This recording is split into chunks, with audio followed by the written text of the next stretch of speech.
This woman recently got arrested for writing a book that was pretty much for pedophiles. Wait.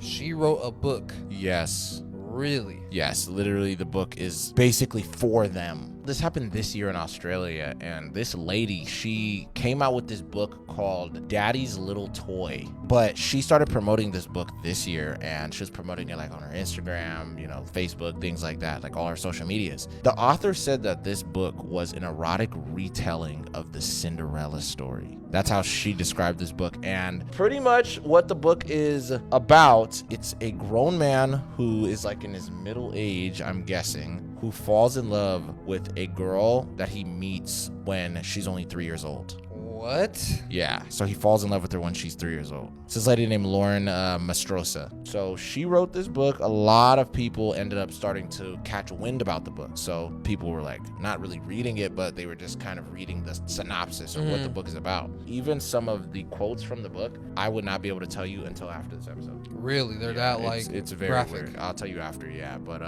the book got so popular, even the police ended up catching wind of this. So they end up finding this lady. They eventually get a search warrant at her apartment or her place.